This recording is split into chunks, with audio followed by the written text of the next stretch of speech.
ready?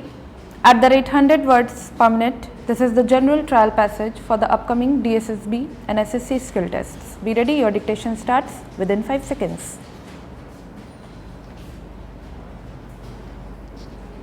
Sir, as the Honorable Minister has just told us, having found that it was not possible to reach the goal set out in Article 45 of the Constitution within the prescribed period, that is the introduction of universal, free and compulsory education for children up to the age of 14 years, it is now thought of being achieved by the next decade, and to achieve this goal of introducing universal, free and compulsory education, the necessary conditions should be created in those places where we think of enforcing this type of education.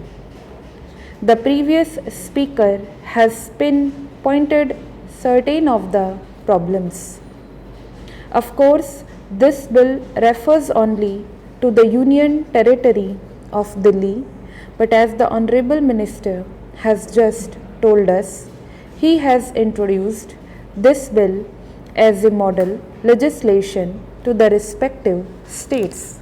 So, when we take into account the entire situation in the country today, only 60% of the school-going children of the age group 6 to 11 are attending primary schools.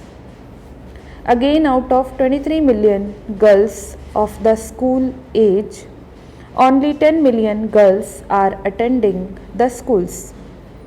Even according to the Education Minister, in order to achieve the object of introducing free and compulsory primary education, we will have to provide in the third 5-year plan for 90 lakhs students more.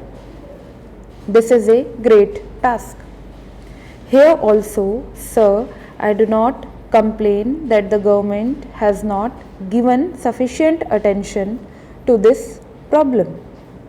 We have considerably increased the number of primary schools, especially the government has increased the number, but we have a lot of ground to cover yet.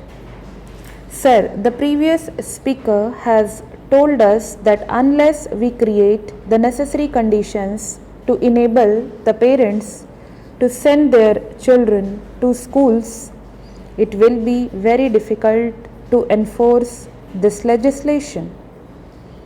Perhaps it might mean imposing some hardship also on the parents, but that does not mean that we should not pass this legislation, and perhaps passing this legislation might be an incentive to the government to wake up and realize their responsibilities in creating a sufficient number of schools to give proper education to children. Now, as it is today, primary education is left, of course, more and more responsibility is taken by the government.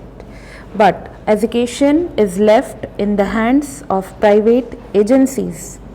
In every state, in many places, and in many of the rural areas as well, private agencies are imparting primary education. What government thinks of enforcing free and compulsory primary education, it is the responsibility of the government to provide a sufficient number of institutions, and not only provide sufficient number of institutions, but also enable the students to go to those primary institutions free of charge. I entirely agree with the previous speaker that when we enforce legislation to bring about compulsory education, it is the duty of the government also to see that those children who go to the private institutions will not have to pay high fees. Stop.